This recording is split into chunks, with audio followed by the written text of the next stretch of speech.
The coffee machine on the bridge was broken again. Captain Sarah Chen stared at it with the kind of tired frustration that came from 3 months in deep space, hauling mining equipment to colonies nobody cared about. The momentum was old, held together by spare parts and Marcus's stubborn refusal to let anything stay broken for long. "Captain, we're 2 hours from the jump point," Yuki called from the navigation station. The young woman had her feet up on the console, which Sarah had given up commenting on weeks ago. "After this run, I'm taking my pay and finding a nice station with actual gravity and food that doesn't taste like recycled cardboard." Sarah smiled. Yuki said that after every run, and she always signed up for the next one. The momentum wasn't much, but it was home. Just a cargo freighter with a crew of 3 humans and 1 artificial intelligence who complained more than all of them combined. "Vera, status report," Sarah said. "Oh, wonderful. The human asks the overworked AI for a status report." Vera's voice dripped with sarcasm through the speakers. "Let me see. Hull integrity is acceptable if you ignore the 17 minor breaches we're ignoring. Engines are running at 82%, which is actually impressive given that Marcus built half of them from parts he won in a card game. Life support is, short version please, we're not dead yet. You're welcome." Marcus emerged from the engine room, wiping grease from his hands onto pants that had long given up being clean. The engineer was a big man with a bigger smile, the kind of person who could fix a fusion reactor with wire and determination. "She's purring like a kitten down there," he announced proudly. "Your kitten sounds like it's dying," Yuki observed. "A very happy, slightly broken kitten." Sarah was about to respond when Vera's tone changed completely. The sarcasm vanished, replaced by something sharp and focused. "Captain, incoming transmission. Emergency frequency. It's bad." The bridge lights dimmed as the main screen activated. Static filled the display, breaking apart to show a Kashari officer, their blue-scaled face covered in blood. The Keshari were a peaceful species, traders and artists. Sarah had never seen one look so terrified. Under attack, hundreds of ships, and the transmission broke apart, reformed. "They're killing everyone, orbital stations destroyed, nowhere to run, please anyone." The signal died. The bridge was silent. Even Vera said nothing. "Replay that," Sarah ordered quietly. "Clean it up if you can." Vera worked for 30 seconds. The second playback was clearer but not better. The Keshari officer was on a ship's bridge. Behind them, through the viewport, Sarah could see shapes moving in the darkness. Ships, but not like any she recognized. Organic-looking things, like massive insects made of chitin and hatred. Vertox swarm emerged from dark space. Council fleets are 3 days away. Kashari has hours. Civilians trapped. "Vera, what's a Vertox?" Marcus asked. "Checking historical databases," Vera replied. A pause. Oh no. "Vera, the Vertox swarm. A hive mind species that wiped out entire civilizations before the current galactic age. They disappeared into dark space 5,000 years ago. Everyone assumed they were extinct or myths. Apparently everyone was very wrong. Another transmission came through, this one on the official Galactic Council frequency. A Karathi admiral appeared on screen, their 4 eyes wide with barely controlled panic. "Emergency broadcast to all vessels in sectors 7 through 12. The Vertox swarm has attacked the Keshari system with overwhelming force. All Council military vessels are ordered to converge on Keshari immediately. Civilian vessels are ordered to evacuate the sector. I repeat, evacuate immediately. Do not attempt to engage. The Vertox fleet numbers in the hundreds." The transmission ended. Yuki was already running calculations. Keshari system is 4 hours away at maximum speed. Council fleets are coming from the core worlds. Even at emergency speeds, they need 3 days minimum. 47 million Keshari live on the homeworld, Vera added quietly. Mostly civilians. Their military has maybe 30 defense ships total. Sarah stood frozen, staring at the star map on the screen. A little blue icon marked the Keshari system. It looked so small, so insignificant. Just another dot among billions. But 47 million people lived in that dot. People who traded stories and art, who had children and dreams and no chance at all against what was coming for them. "Captain?" Marcus's voice was gentle. "Orders?" The smart move was obvious. "Turn around. Jump to safety." The Momentum was a cargo hauler with 2 defensive turrets that barely worked, and a hull that couldn't take serious damage. They had no missiles, no shields worth mentioning. No weapons that could hurt a military vessel, much less hundreds of them. The smart move was to run. Sarah thought about the Kashari officer on that screen, bleeding and terrified. She thought about 47 million people looking up at their sky and seeing death arrive in the darkness. She thought about her crew who trusted her to make the right decision. Vera, plot a course to Kashari, maximum speed. Captain, Yuki started. I know what you're going to say. I know it's crazy. I know we're a cargo ship and we have no business going anywhere near a war. Sarah looked at her crew. But if we don't go, who will? The council fleets are 3 days away. Those people have hours, maybe less. We can't fight hundreds of warships, Yuki said, but her hands were already entering the navigation commands. We'd last maybe 30 seconds. Then we won't fight, Sarah said. We'll do something else. Something they won't expect? Marcus grinned, that dangerous grin he got when things were about to get interesting. I like the sound of something else. Vera, send a message to Council Command. Tell them the cargo freighter Momentum is responding to the Kashari distress call. They're going to think we're insane, Vera observed. Probably. Send it anyway. The Momentum turned away from safety and toward the darkness where hundreds of alien warships were destroying everything in their path. In the engine room, Marcus began pulling equipment manuals looking for anything that might help. At navigation, Yuki plotted the fastest course possible, though her hands shook slightly. On the bridge, Sarah Chen stood and stared at the stars ahead, wondering if she had just ordered her crew to their deaths. But someone had to try. Even if that someone was just a broken-down cargo ship, with a crew too stubborn to know when to quit. The jump to hyperspace engaged, and the Momentum raced toward war. The Momentum dropped out of hyperspace at the edge of the Kashari system, and Sarah immediately wished they had stayed away. Holy hell, Marcus whispered. The main view screen showed a nightmare. Hundreds of ships filled the space around Kashari Prime, but they were nothing like the sleek metal vessels Sarah knew. These were organic things, massive and insectoid, covered in what looked like black chitin plating.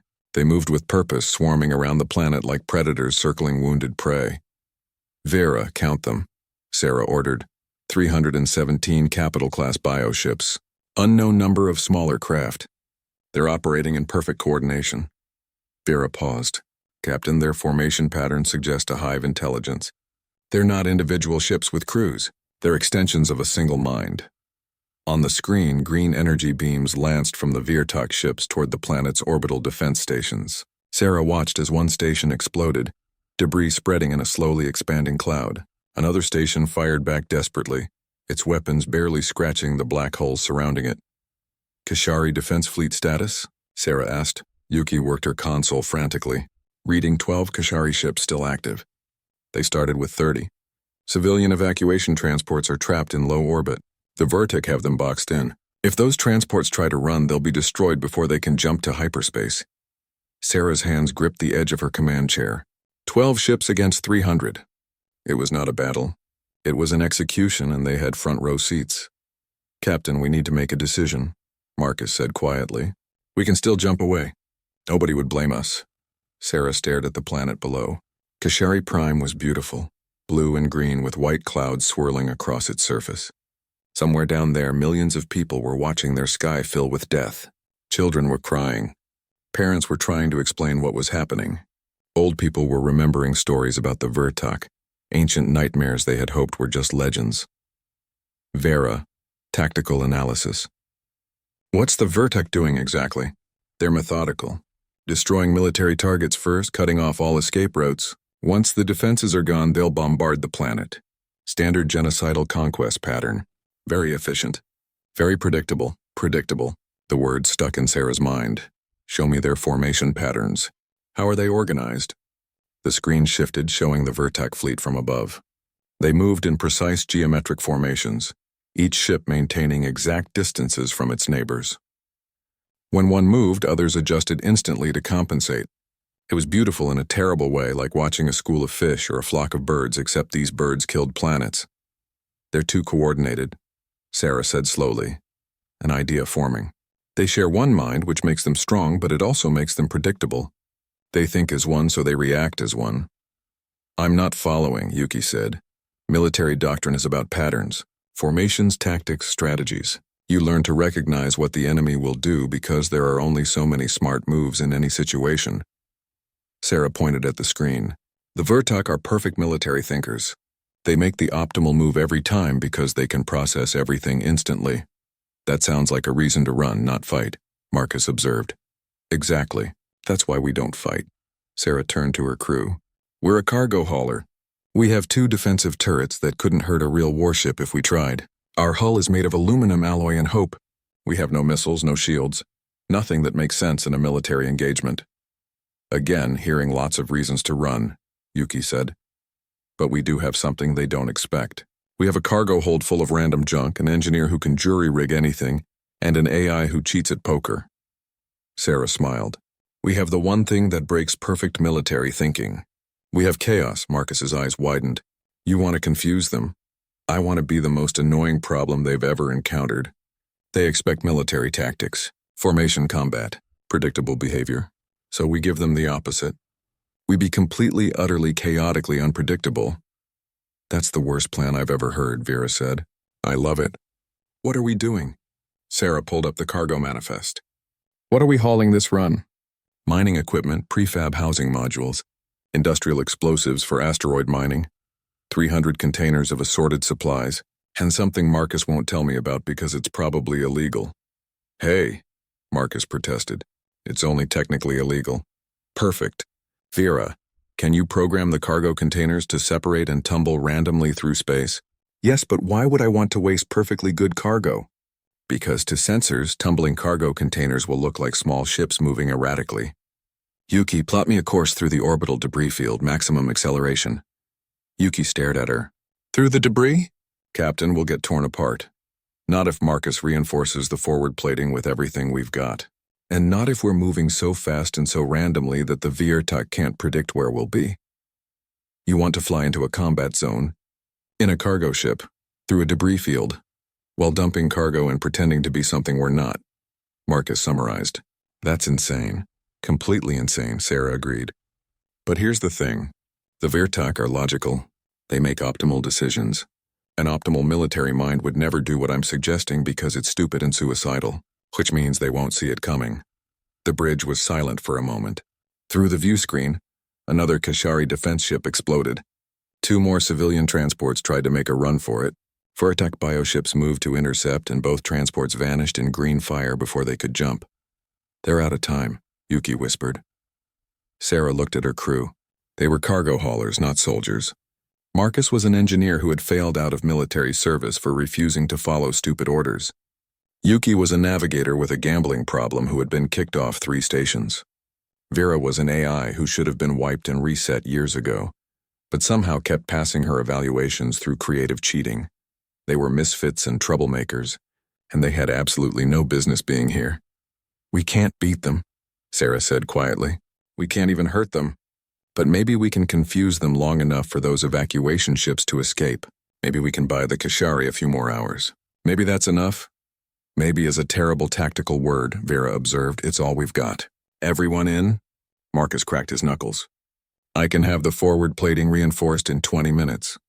And I might be able to rig the reactor to emit false energy signatures, make us look bigger than we are. I can plot evasive patterns that would make a combat pilot throw up, Yuki added. Completely random, no predictable trajectory.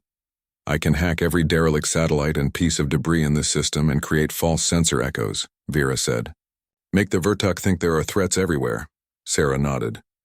Then we're doing this. Vera, send a message to the Kashari defense fleet. Tell them one human cargo ship is about to cause chaos and they should use the distraction to get those evacuation ships out. They're going to think we're crazy. They're probably right. Send it anyway. Marcus, get to work on those modifications. Yuki, start plotting our attack run. And someone please fix the coffee machine. If we're going to do something this stupid, I want to be properly caffeinated. The crew scattered to their stations. The momentum came to life. Systems activating as the old cargo ship prepared to do something no cargo ship had any business attempting. On the screen, the Vertok fleet continued its methodical destruction, completely unaware that a tiny human vessel was about to ruin their perfectly planned genocide. Sarah Chen smiled grimly. Time to show 300 alien warships what happened when you expected military logic and got human improvisation instead. The momentum accelerated toward the Vertok fleet at speeds that made the hull groan in protest. Sarah sat in her command chair, knuckles white as she watched the distance close. 300 alien warships against one cargo hauler. The numbers were so ridiculous they almost became funny. Almost. Cargo bay ready, Marcus reported from engineering. I've programmed 50 containers to eject on your command. Each one will tumble at different rates and directions. To sensors, they'll look like small attack craft. How long until they realize they're just boxes? Maybe 30 seconds after ejection. Maybe less if they're smart. 30 seconds is enough. Vera, status on those satellite hacks? I've accessed 17 derelict defense satellites. They're barely functional, but their sensors still work. I can create false readings across the entire system. The Vertok will see phantom contacts everywhere. Yuki turned from her navigation console, face pale. Captain, I've plotted our approach. It's going to be rough. We're threading through debris at speeds that give me anxiety just looking at the numbers. Can we do it? Technically? Yes, should we? Absolutely not. Sarah allowed herself a small smile. That's what I like to hear. All hands brace for combat maneuvers. Vera, open a channel to the Kashari defense fleet. A moment later, a Kashari commander appeared on screen. Their scales were dark with stress and blood trickled from a cut above their eye. Behind them, their ship's bridge sparked and smoked. Human vessel, this is Commander Thelsari of the Kashari Defense Force. Your message said you were going to cause chaos. I hope you have a plan because we're down to 9 ships and those evacuation transports can't hold much longer. Commander, I need you to trust me. When things start getting weird, use the confusion to get those civilian ships out. Don't question it, don't hesitate, just run. The Kashari commander studied her for a long moment. You're going to attack them. With a cargo ship. Attack is a strong word. I prefer annoy them until they make mistakes. That's the bravest or most foolish thing I've ever heard. Probably both. Good luck, Commander. The channel closed. Sarah took a deep breath. All right, everyone. Let's go ruin someone's day. Marcus, begin reactor modifications. I want us looking like a capital ship on their sensors. In engineering, Marcus worked frantically, redirecting power through systems never meant to handle such loads. The reactor began emitting energy signatures far larger than a cargo ship should produce. To scanners, the momentum would look like a battlecruiser charging weapons. Approaching debris field in 30 seconds, Yuki announced. Recommend we slow down and reconsider our life choices. Noted and ignored. Vera, activate satellite sensors. Create false contacts throughout the system. Across the Kashari system, derelict satellites flickered to life. Vera worked her magic, creating phantom sensor readings that appeared and vanished randomly. The Vertok hive mind noticed immediately, as ships at the edge of their formation shifted to investigate potential threats. They're taking the bait, Sarah said. 40 ships moving to check the false readings. Marcus, how's that reactor signature? Looking good. We're reading like a dreadnought-class vessel charging a main weapon. They should notice any second now. As if on cue, the Vertok formation shifted. 80 ships peeled away from the main fleet, accelerating toward the momentum. 80 contacts inbound, Yuki reported. They think we're dangerous. Perfect. Now we show them just how dangerous a cargo hauler can be. Entering debris field now. Hang on. The momentum plunged into a cloud of wreckage from destroyed orbital stations. Twisted metal and shattered hull plating filled the view screen. Yuki's hands flew across her console as she guided them through the chaos at impossible speeds. The ship shook as smaller pieces bounced off their hull. Structural integrity at 90%, Vera reported. We're being shot at by debris. This is your plan. Trust me. Eject first cargo wave. 50 containers shot out from the momentum, each one tumbling differently through space. They spread out in a pattern that looked almost deliberate, but was actually completely random. The Vertok ships pursuing them hesitated. Their hive mind processed the new contacts, trying to determine if they were threats. For 5 precious seconds, they slowed their pursuit to assess. They're confused, Marcus said with glee. The hive mind is trying to identify the containers. Sarah grinned. Vera, broadcast random signals from those containers. Make them think each one is transmitting targeting data. Vera complied.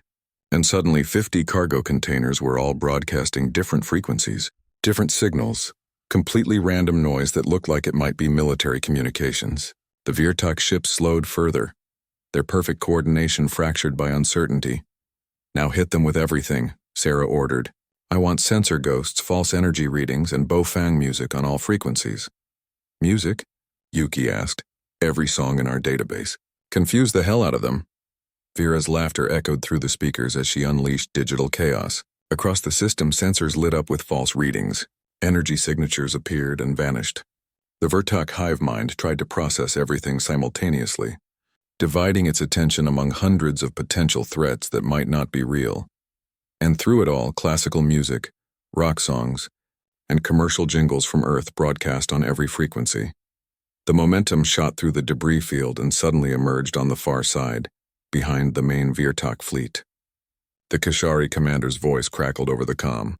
"Human ship, what are you doing? You just flew through a debris field and now you're behind their entire fleet." "Creating an opening," Sarah replied. "Those evacuation ships need to move now while the Vertok are trying to figure out what we are." She watched her tactical display. The Vertok formation was confused, ships turning to track the momentum while also investigating false sensor contacts. For the first time since the battle began, their perfect coordination had cracks in it. "They're adapting," Vera warned. "The hive mind is starting to filter out false readings. We've got maybe 2 minutes before they figure us out. Then we make those 2 minutes count.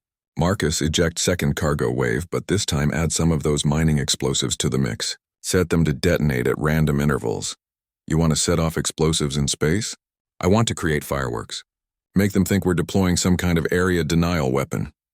Marcus worked his console, and another wave of containers shot into space. These ones contained industrial mining charges, powerful enough to crack asteroids. They spread out among the Vertok fleet and began detonating in brilliant flashes of light and expanding debris clouds. The Vertok fleet reacted immediately, ships scattering to avoid the explosions. Their perfect formation broke apart as individual bioships took evasive action. The hive mind tried to maintain control, but chaos was spreading faster than it could adapt. "Kashari transports are making their move," Yuki reported. 4 civilian ships breaking orbit now. On screen, Sarah watched the evacuation transports accelerate away from the planet. The Vertok ships that should have intercepted them were too busy dealing with explosions and false sensor contacts. One by one, the transports jumped to hyperspace. "They made it," Sarah whispered. "They actually made it." "Don't celebrate yet," Vera warned. "The Vertok have figured out we're not a battle cruiser. And they look angry. Well, as angry as a hive mind can look." The entire Vertok fleet was turning toward the momentum now. 300 warships, all focused on one small cargo hauler. "Right," Sarah said. "Time for phase 2 of our plan." "We have a phase 2? Marcus asked. "We do now." "Vera, remember how you're really good at cheating? It's literally my best skill. Then cheat. Find me a way to make them even more confused." Yuki plot an escape vector. "Marcus, I need everything the engines have." "Captain, we can't outrun them," Yuki said quietly. Sarah looked at her crew. They had bought the Kishari civilians time to escape. They had proven that one small ship could make a difference, but now 300 alien warships wanted them dead and there was nowhere left to run. "I know," Sarah said, "but we're not done yet. We started this dance and we're going to finish it." The momentum turned to face the Vertok fleet, one tiny ship against an armada, and accelerated into the storm. The Vertok fleet closed in from all directions, a tightening noose of black chitin and deadly intent. Sarah watched the tactical display as 300 warships moved with renewed coordination. The hive mind had adapted to their tricks, filtering out false sensor readings and ignoring the chaos that had confused them before. "They're learning," Vera said. "Every tactic we used, they've analyzed and countered. They know we're just a cargo ship now." "Hull integrity at 75%, Marcus reported. His voice was steady, but Sarah could hear the tension beneath it. "We took damage coming through that debris field. Another run like that and we'll break apart." Yuki stared at her navigation console, running calculations. "No clear escape route. They've boxed us in. Any direction we run, we hit their formation within minutes." Sarah's mind raced. They had accomplished the goal, saved the civilian transports, but now they were going to die for it. The Vertok would make sure of that. The hive mind did not leave survivors, did not show mercy. They would tear the momentum apart and then finish destroying Kashari Prime. Unless Vera, pull up our remaining cargo manifest. 400 containers of mining equipment, prefab housing modules, and that thing Marcus won't tell us about. Sarah turned to her engineer. "Marcus, what's in those unlisted containers?" Marcus had the grace to look embarrassed. "So funny story. Remember that mining colony we stopped at 3 months ago? They were upgrading their asteroid mining operation. and they had some old equipment they needed to dispose of properly because it's, well, highly regulated. Marcus. 4,000 tons of industrial mining explosives. Military-grade stuff. The kind you need permits and licenses and probably 3 different government approvals to transport. Sarah stared at him. You loaded 4,000 tons of military explosives onto my ship without telling me? In my defense, they paid really well, and I figured we'd never actually need to know they were there. Despite everything, despite the 300 warships closing in. Sarah laughed. It was the kind of slightly hysterical laugh that came from realizing your engineer was an idiot and a genius at the same time. Vera, can we use those explosives? Define use. If you mean detonate them all at once, yes, but we'd vaporize ourselves in the process. If you mean deploy them strategically, I can program the containers as guided missiles. They won't be fast or accurate, but with that much explosive power, they don't need to be. Sarah looked at the tactical display again, studying the Virtak formation. They moved with purpose, closing the trap methodically. They expected the momentum to run, to fight, to do something predictable. What if they did something completely illogical instead? New plan, Sarah said. Vera, program those explosive containers as missiles, but don't target their ships. I'm sorry, what? Target empty space. I want explosions scattered throughout the battlefield, creating debris clouds and radiation bursts. Make it look like we're deploying an area denial weapon.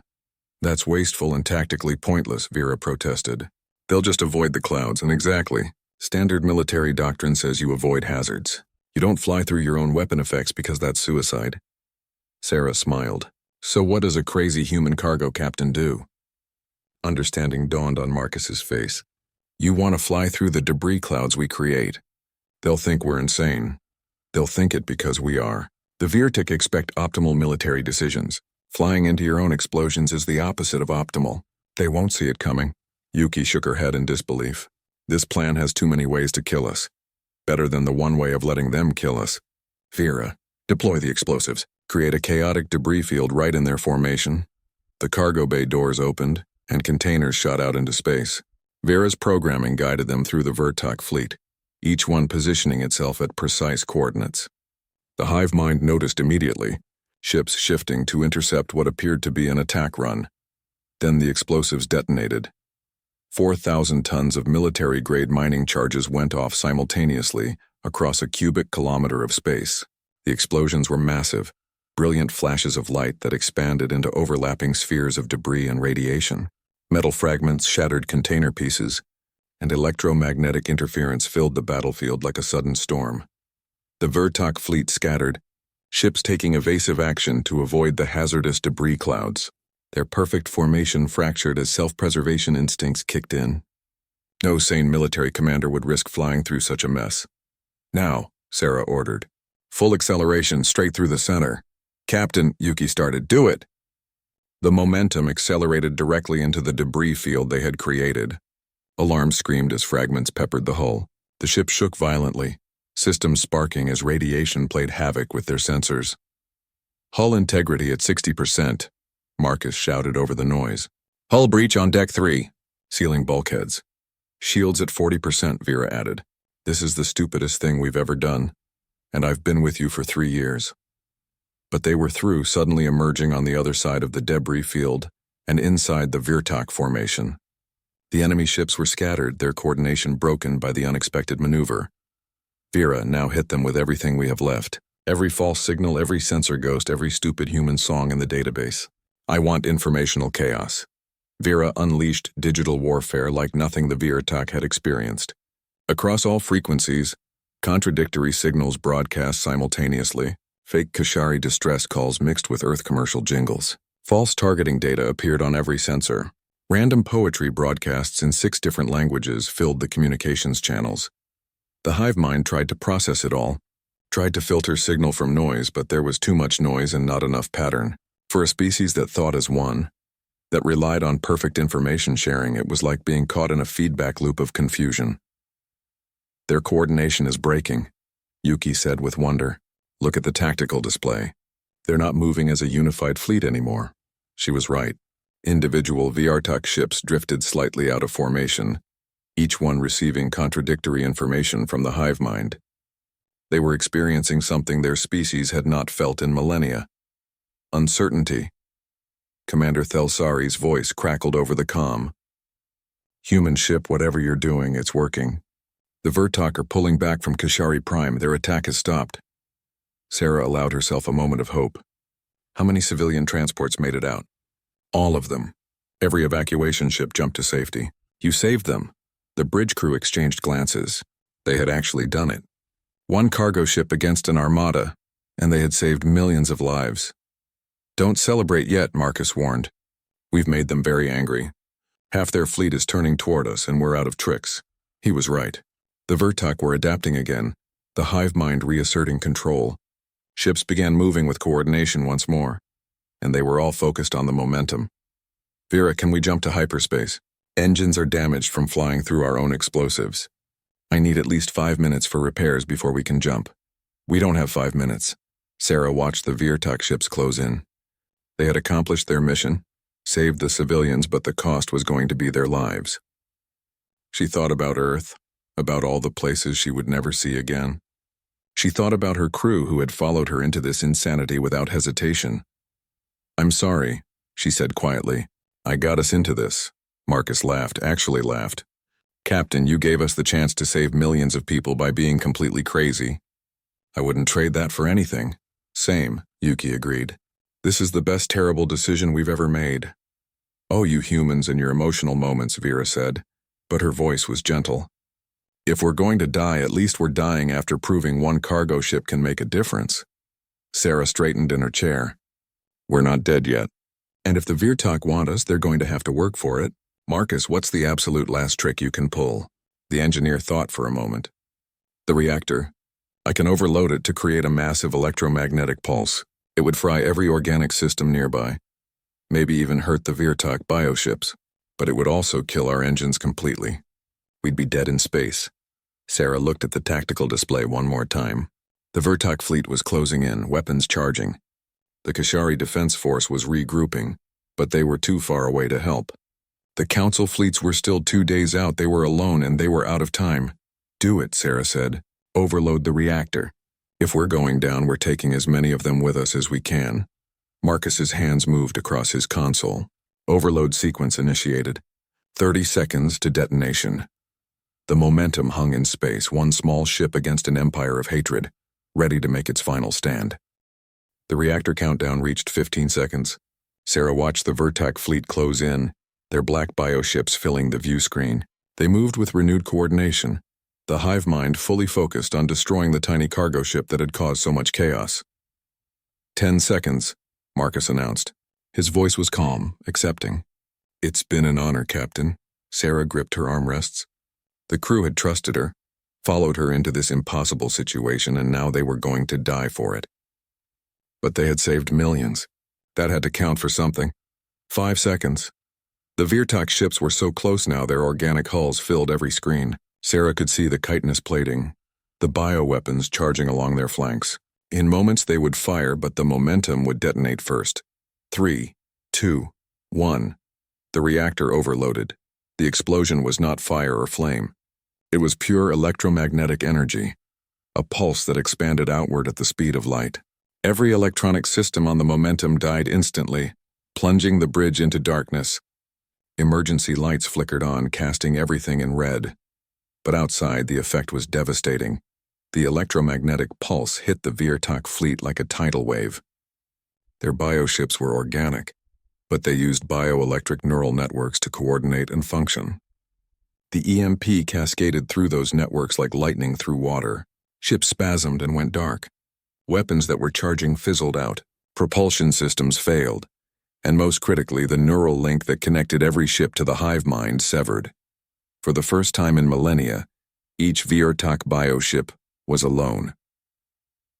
Vera, Sarah called into the darkness. Vera, status report, silence. The AI was offline, her systems fried by the pulse. Life support is on backup power, Marcus reported, his voice coming from somewhere in the darkness. Main systems are dead. We're drifting. Can you fix it? Not quickly. Maybe not at all. We burned out everything. Sarah unbuckled from her chair and made her way to the forward viewport. Without electronics, she could see space with her own eyes. The Vertok fleet hung motionless around them, ships drifting without power or purpose. "They're not moving," Yuki said, pressing her face against another viewport. "None of them are moving." Through her command training, Sarah understood what had happened. The Vertok bioships were not dead, but their connection to the hive mind was broken. Each ship was now an individual consciousness, something that had never been designed to exist alone. They were confused, terrified, experiencing individuality for the first time in their species' history, and they were fleeing. One by one, the Vertok ships began to move again. But instead of attacking, instead of coordinating, they scattered in every direction. Some moved toward the edge of the system. Others simply accelerated randomly, running from something they could not understand. The perfect military formation dissolved into chaos as hundreds of ships fled in panic. "They're retreating," Marcus whispered. "We broke them." Commander Thelsari's voice crackled over the emergency comm, which was somehow still functional. "Human vessel, are you alive? Please respond." Sarah found the manual comm switch in the darkness. "We're here, Commander. Damaged but alive." "What's happening out there?" "The Vertok fleet is retreating. All of them. They're jumping to hyperspace in complete disarray. Whatever you did, it broke their coordination completely. They're running." Sarah leaned against the bulkhead, suddenly exhausted. They had done it. One cargo ship against an armada, and they had won. Not through firepower or military might, but through chaos and improvisation and doing things no sane military commander would ever attempt. "Kashari defense ships are moving to assist you," Commander Thelsari continued. "We'll get you to safety. The Council fleets are hours away now, but there's nothing left for them to fight. You defeated the Vertok swarm with one ship." The bridge crew sat in the darkness, processing what they had accomplished. The emergency lights cast long shadows, and the silence was broken only by the hiss of backup life support. "Vera's offline," Marcus said quietly. "I might be able to restore her, but it could take days, maybe weeks. She'll complain endlessly about it when we bring her back," Yuki added with a tired smile. Sarah thought about her AI, who had cheated and lied and hacked her way through this battle with creativity and humor. Vera deserved better than to be lost in a reactor overload. "You'll fix her," Sarah said. "We don't leave crew behind." Hours later, the Momentum hung in a repair dock above Kashari Prime. The planet below was scarred, but alive. Millions had survived because one cargo ship had been crazy enough to take on an empire. The Kashari had already declared a planetary day of remembrance, and the Council was sending delegations to understand how such an impossible victory had occurred. Sarah stood in the repair bay, looking at her ship. The Momentum was a wreck, hull breached in a dozen places, engines burned out, reactor dead. Every technician who examined it said the same thing. It would cost more to repair than to buy a new ship. "They want to decommission her," Marcus said, joining Sarah at the viewport. "Turn her into a museum piece, a memorial to the battle." "She deserves it," Sarah said softly. "She carried us through the impossible." An official Kashari delegation arrived that afternoon. They brought medals, honors, and formal thanks from a grateful civilization. Commander Thelsari personally awarded Sarah the highest military decoration the Kashari could give to a non-military officer. "You saved our world," the commander said simply. 47 million people are alive because you refused to run when any sensible person would have." "We did what anyone would do," Sarah replied. "No," Thelsari said firmly. "We've studied military history extensively. No one does what you did. Military doctrine is about optimal decisions, proven tactics, strategies that minimize risk. You threw all of that away and replaced it with chaos and improvisation. You won because you were impossible to predict." That night, the Galactic Council arrived. Admirals and commanders from a dozen species gathered to debrief the crew. They watched recordings of the battle with growing disbelief. They analyzed every decision, every tactic, trying to understand how it had worked. "You flew through your own explosions," a Karathi admiral said, confusion clear in all four eyes. "That violates every principle of warfare." "It does," Sarah agreed. "But the Vertok expected us to follow those principles. When we did the opposite, they couldn't adapt fast enough." A human admiral was present, newly arrived from Earth. Admiral Rodriguez studied the battle recordings and then looked at Sarah with an expression mixing pride and concern. "Captain Chen, your tactics were brilliant and completely insane. You understand you should have died a dozen times during that engagement?" "Yes, sir. But we didn't.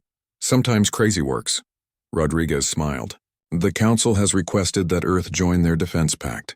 They want more ships like the Momentum, more crews willing to think outside every tactical manual ever written.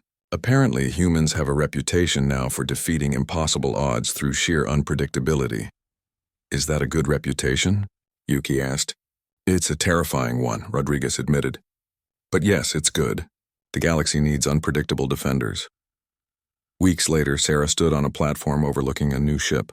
The Momentum 2 was larger than her old cargo hauler, with better engines, stronger hull plating, and actual weapon systems. But it was still a cargo ship at heart, because that was what had worked. Marcus had restored Vera, who immediately complained about being dead for 3 weeks and demanded back pay. Yuki was plotting their first cargo run, which suspiciously took them near several systems that had requested human tactical consultation. The Council was paying very well for human crews willing to teach their unpredictable approach to warfare. Strange how we became military consultants by accident, Marcus observed. We're still cargo haulers, Sarah insisted. We just happen to occasionally defeat alien armadas between deliveries. Very occasionally, Vera added. Let's keep it that way. My circuits can't handle dying again. Commander Thelsari arrived to see them off. The Kashari officer had become a friend during the repairs and now stood on the dock with obvious emotion. The Vertuk have not returned, Thelsari said. Intelligence reports they've retreated deep into dark space. Whatever you did to their hive mind, it broke something fundamental. They fear coordination now, fear becoming one mind again. So we didn't just defeat them, Sarah said slowly. We changed them. You gave them individuality, and it terrified them more than any weapon could. The hive mind was their strength, but also their weakness. You exploited that weakness with methods no military mind would consider. Sarah looked at her crew, at the new ship waiting for them, at the galaxy beyond that suddenly saw humans as something special. They were just cargo haulers who had refused to run when running was the smart choice. They had fought chaos with chaos, insanity with improvisation, and somehow won. Ready for the next run? Sarah asked her crew. Ready, Marcus confirmed. Always, Yuki added. Reluctantly prepared for whatever ridiculous situation you drag us into, Vera said. But yes. Sarah smiled and boarded the Momentum 2. The galaxy was vast, full of cargo that needed hauling and occasionally impossible situations that needed human solutions. They would take it one delivery at a time, and if they happened to defeat a few armadas along the way, well, that was just part of the job. The new ship lifted off, leaving Kashari Prime behind. On the planet below, millions looked up and waved goodbye to the crazy humans who had saved them. In the repair dock, the original Momentum would become a memorial, a reminder that sometimes the biggest victories came from the smallest, most unlikely heroes. And somewhere in the darkness of space, the scattered Vertok fleet fled from memories of chaos, forever changed by one cargo ship that refused to follow the rules. The story would spread across the galaxy, passed from species to species, a legend of the day humanity proved that sometimes the best weapon against perfect military thinking was absolute, chaotic, human unpredictability. No army, no fleet, just one human ship, and the enemy was defeated.